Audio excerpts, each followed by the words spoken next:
ओम शांति। आज 28 सितंबर 2022 के बाबा के अनमोल मधुर महावाक्य सुने। आज की मुरली बाबा की है, बच्चे देही अभिमानी बनो। बाबा कहे, दुनिया में मनुष्य देह अभिमान के वश है, इसीलिए विकर्म करते जाते हैं, माया के अधीन होते जाते हैं। तुम बच्चों को देही अभिमानी बनना है और सबको बाप का परिचय दे सुखदाई बनाओ। बाबा कहे, तुम्हें कभी देह अभिमान में नहीं आना है। कई बार कई बच्चे देह अभिमान के कारण कहते हैं, हमारा तो शिव बाबा से डायरेक्ट कनेक्शन है। बाबा कहे, ये मूढ़ बुद्धि है और इसीलिए बाप की निंदा कराते हैं। वो कभी ऊंच पद पा नहीं सकते। तो सुनते हैं आज बाबा के मधुर महावाक्य। ओम शांति। मीठे बच्चे, सबको बाप का परिचय दे सुखदाई बनाओ। देही अभिमानी बनो तो टाइम सफल होता रहेगा, विकर्मों से बचे रहेंगे। आज की मुरली से प्रश्न है, जिन बच्चों की बुद्धि को माया ताला लगा देती है, उनके मुख से कौन से बोल निकलते हैं? उत्तर, उनके मुख से यही बोल निकलते हैं कि हमारा तो डायरेक्ट शिव बाबा से कनेक्शन है। संग दोष के कारण उनकी मूढ़ बुद्धि हो जाती है, सतगुरु का निंदक बन पड़ते हैं। जब कोई कहते हैं हमारा डायरेक्ट कनेक्शन है, तो उन्हें मुरली भी प्रेरणा से सुननी चाहिए। ऐसे निंदक बच्चे ठौर नहीं पाते, उनकी बुद्धि को माया ताला लगा लेती है। बाबा के उनकी बुद्धि को माया ताला लगा देती है। ओम शांति। अभी तुम बच्चे आत्म अभिमानी बने हो, बाबा ने देही अभिमानी बनाया है।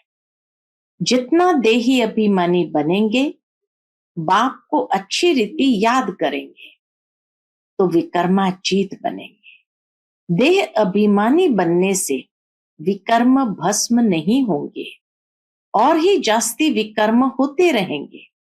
फिर नतीजा क्या होगा? एक तो सजा खानी पड़ेगी और पद भी भ्रष्ट हो जाएगा। बाबा से कोई भी पूछ सकते हैं कि बाबा, अगर इस समय हमारा शरीर छूट जाए तो भविष्य में हम किस गति को पाएंगे? मौत तो सामने खड़ा है। ब्राह्मण कुलभूषण को तो बिल्कुल रास दुख नहीं आना चाहिए। कोई भी बात में बाबा कहे बिल्कुल दुख नहीं आना चाहिए। उनको कहा जाता है महावीर। शास्त्र में तो स्थूल रूप में बातें ले गए हैं, यह तो ज्ञान की बातें हैं। तुम बच्चे जानते हो, निराकार शिव बाबा ने आत्मा की भी पूरी पहचान दी है कि तुम्हारी आत्मा में क्या क्या पाठ नूंदा हुआ है। बाप ही बैठ समझाते हैं। मनुष्य तो देही अभिमानी है नहीं, देही के बाप को भी नहीं जानते यथार्थ रीति से, इसलिए इसको घोर अंधियारा कहा जाता है। कलयुग को घोर अंधियारा, सतयुग को घोर सोजरा कहा जाता है। आत्माएं सब काली है, अर्थात ब्लैकआउट है। सतयुग में देवी देवता धर्म की आत्माएं रोशनी में थी। इस भारत में ही दीपमाला मनाई जाती है। तुम जानते हो, यहाँ हमारी आत्मा घोर अंधियारे में है, बाप घोर सोजरे में ले जाते हैं। आत्माओं को कुछ पता नहीं कि हम कितने जन्म और कैसे लेते हैं। अब तुम जान चुके हो, बाप द्वारा हमको सृष्टि के आदि मध्य अंत का ज्ञान मिला है। दुनिया में कोई भी तुमको सृष्टि के आदि मध्य अंत की नॉलेज नहीं बता सकेंगे। वह तो न आत्मा को न परमात्मा को जानते हैं। पल कहते हैं कि मैं आत्मा हूं, परंतु मैं क्या हूं यह कुछ भी पता नहीं। भ्रुकुटी के बीच सितारा चमकता है, सो क्या? उनमें क्या पार्ट भरा हुआ है, कितने जन्म लेते हैं, यह ज्ञान कोई में भी नहीं है। बाप आकर समझाते हैं, सेल्फ रियलाइजेशन कराते हैं। कोई से पूछो कि आत्मा का बाप कौन है, कोई कहेंगे श्री कृष्ण, कोई कहेंगे महावीर।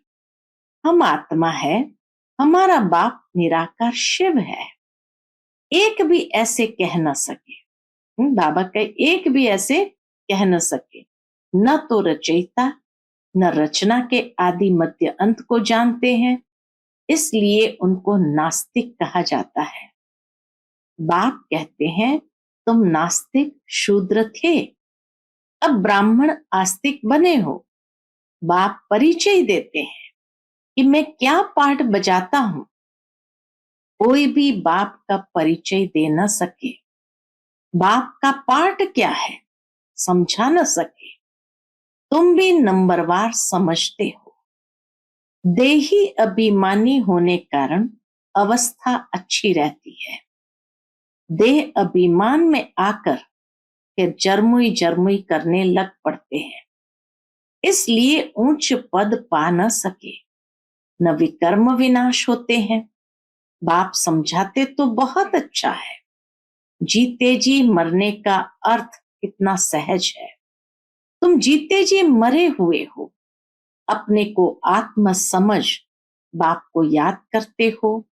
हमारी आत्मा में 84 जन्मों का पाठ है, वह भी जानते हो। बाप को भी जानते हो कि वह कैसे ज्ञान का सागर पतित पावन है।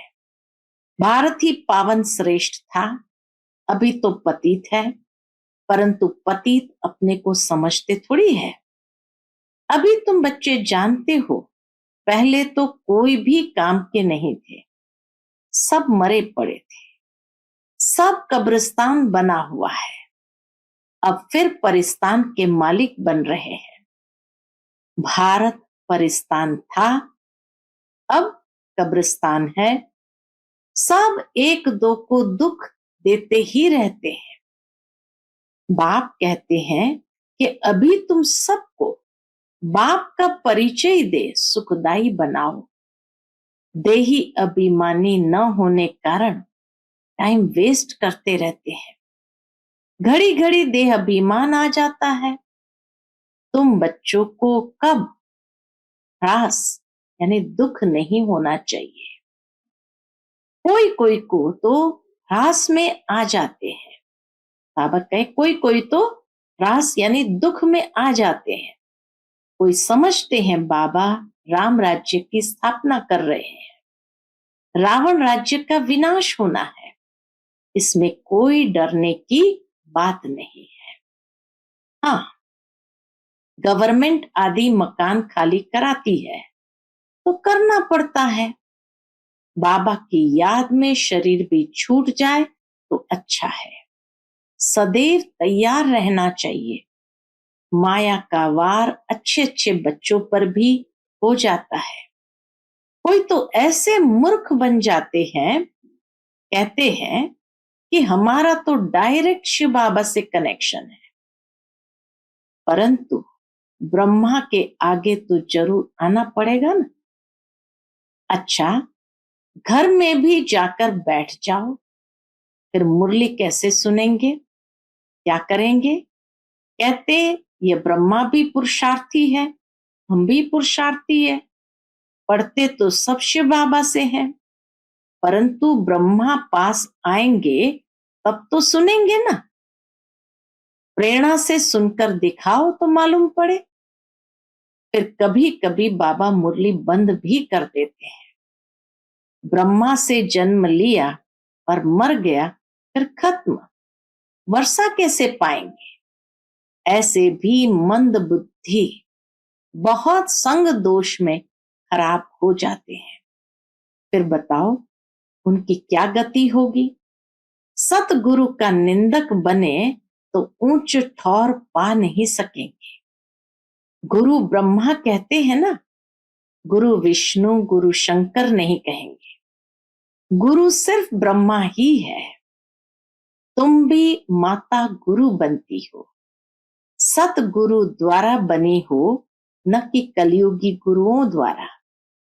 तुम ब्राह्मण ब्राह्मणियां बनी हो, तुम्हारी है रूहानी यात्रा, मेहनत है। भावा कहे तुम्हारी है रूहानी यात्रा, मेहनत है। माया किसकी बुद्धि को ताला लगा देती है तो फिर उल्टा सुल्टा बोलते रहते हैं, वेस्ट ऑफ टाइम करते रहते हैं। अच्छा, मीठे मीठे सिकिलते बच्चों प्रति माता पिता बाप दादा का याद प्यार और गुड मॉर्निंग। रूहानी बाप की रूहानी बच्चों को नमस्ते। हम सब रूहानी बच्चों की रूहानी माता पिता बाप दादा को याद प्यार, गुड मॉर्निंग और नमस्ते। नमस्ते, शुक्रिया बाबा, शुक्रिया। बाप दादा के हस्त लिखित पत्रों की कॉपी। आज बाप दादा का एक पत्र हम सभी सुनेंगे। ज्ञान के सागर पतित पावन निराकार शिव भगवान वाच, अपने रथ प्रजापिता ब्रह्मा द्वारा सर्व ब्राह्मण कुल भूषण ब्रह्मा मुख वंशावली ब्रह्मा कुमार कुमारियों प्रति। हे बच्चों, तुमको समझाया गया है कि पतित पावन को पतित दुनिया में आकर पतित शरीर में प्रवेश करना पड़ता है। वह पतित शरीर कौन सा है? जो पूरे 84 जन्म का चक्कर लगाकर अभी अंतिम जन्म में है। पहला जन्म तो है पावन, श्री कृष्ण श्री राधे, स्वयंवर के बाद फिर श्री लक्ष्मी नारायण बनते हैं। अभी वह देवताओं का धर्म है नहीं, अनेक अधर्म है। अब फिर से बाप आकर वही सतयुगी देवी देवताओं का धर्म स्थापन करते हैं। प्रजापिता ब्रह्मा मुख वंशावली बच्चे जो ब्राह्मण ब्राह्मणी कहलाते हैं, आत्म रूप में आपस में भाई भाई है। फिर ब्रह्मा द्वारा एडॉप्ट हो भाई बहन बनते हैं।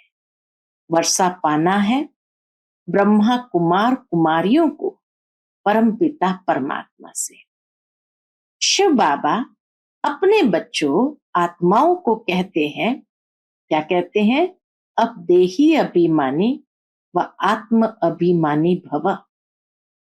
और मुझ अपने बेहद के बाप को याद करो, जो इस योग अग्नि व याद द्वारा सिर पर विकर्मों का बोझा है, जन्म जन्मांतर का, सो भस्म हो जाएगा। देह का अभिमान छोड़ अपने को आत्म निश्चय कर बेहद के बाप मुझ परम पिता परमात्मा को याद करो, तो तुम फिर से पवित्र सतो प्रधान बन जाएंगे। द्वापर में जब से रावण राज्य की स्थापना होती है, तब से आत्मा जो सच्चे सोने समान है, जिसको सतो प्रधान गोल्डन एज कहा जाता है, सो अंत में आयरन एजेड तमो प्रधान कही जाती है। अर्थात सतयुग में जो पावन थे, सो पतित बन जाते हैं कलयुग में। अब फिर पावन बनने लिए खास भारतवासी पतित पावन बाप को बहुत याद करते हैं, क्योंकि मेरा अवतरण इस भाग्यशाली ब्रह्मा रथ में ही होता है। इस भाग्यशाली रथ का नाम तो और ही होता है, उनको अपना बनाता हूं। इसमें प्रवेश कर प्रजापिता ब्रह्मा नाम रख देता हूं। कल्प पहले ड्रामा अनुसार प्रजापिता ब्रह्मा द्वारा ब्राह्मण रच उन ब्रह्मा कुमार कुमारियों द्वारा पतित भारत को पावन भारत बनाया था। फिर भी जबकि कल्प के अंत में पतित बन आत्मा 84 का चक्र पूरा करती है तो फिर वही पतित दुनिया को पावन करने आना पड़ता है। कल्प कल्प अर्थात हर 5000 वर्ष बाद मुझ सर्व के परमपिता परमात्मा को याद करते हैं भक्ति मार्ग में, और अंत में जब भक्ति मार्ग पूरा होता है तो आता हूं। भक्ति मार्ग द्वापर से उतरता मार्ग है। रावण अर्थात 5 विकारों के कारण सबकी उतरती कला होती है और मनुष्य मात्र पतित बन दुर्गति को पाते हैं। और मैं ब्राह्मण कुलभूषणों का बाप टीचर सतगुरु बनता हूं। मेरा तो कोई बाप टीचर गुरु नहीं है।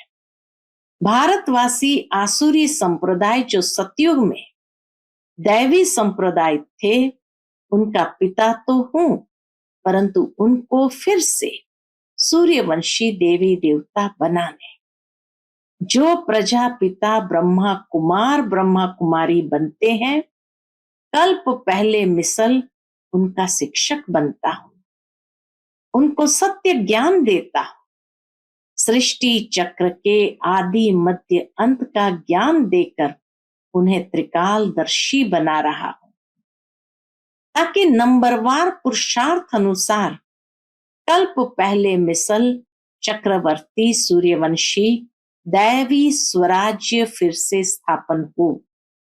बच्चों को सिद्ध कर बताया जा रहा है कि तुम इस समय सर्वोत्तम ब्रह्मा मुख वंशावली ब्राह्मण कुल भूषण हो। दैवी कुल से यह उत्तम कुल है, क्योंकि तुम ईश्वरीय कुल में हो।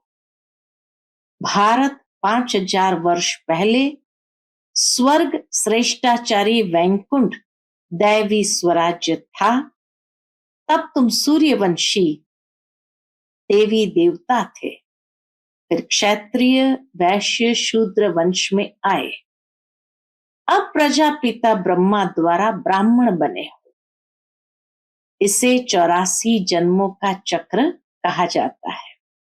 सब तो 84 जन्म नहीं लेते हैं, पीछे पीछे अनेक धर्म द्वापर से मठ पंथ स्थापन होते आए हैं और सृष्टि वृद्धि को पाती आई है। वास्तव में बाबा कहे, वास्तव में प्रजापिता ब्रह्मा मनुष्य सृष्टि झाड़ का फाउंडेशन है, जिसको कल्प वृक्ष कहा जाता है। गोया शिव बाबा मनुष्य मात्र का बाबा पिता है और ब्रह्मा ग्रैंडफादर है। मनुष्य सृष्टि झाड़ व जीनोलॉजिकल ट्री का पहला मनुष्य आदम व एडम व प्रजापिता ब्रह्मा है।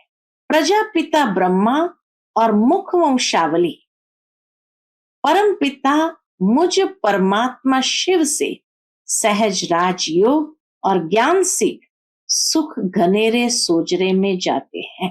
गाया भी जाता है, ज्ञान सूर्य प्रज्ञा तो अज्ञान अंधेर विनाश।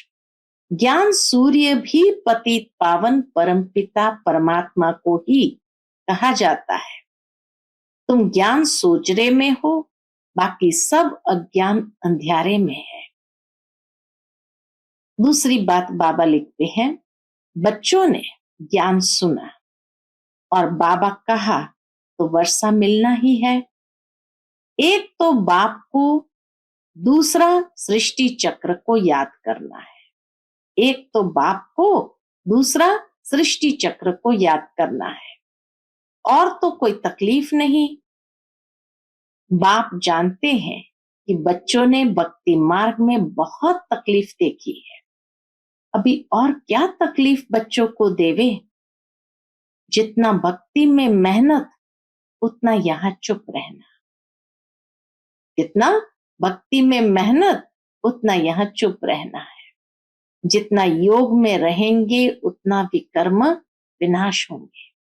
कहते हैं ना, त्वमेव माताश्च पिता त्वमेव। दूसरे लौकिक माँ बाप भाई बंधु इस समय सब दुख देते हैं या फिर सबको सुख देते हैं, सदा सुखी बनाते हैं।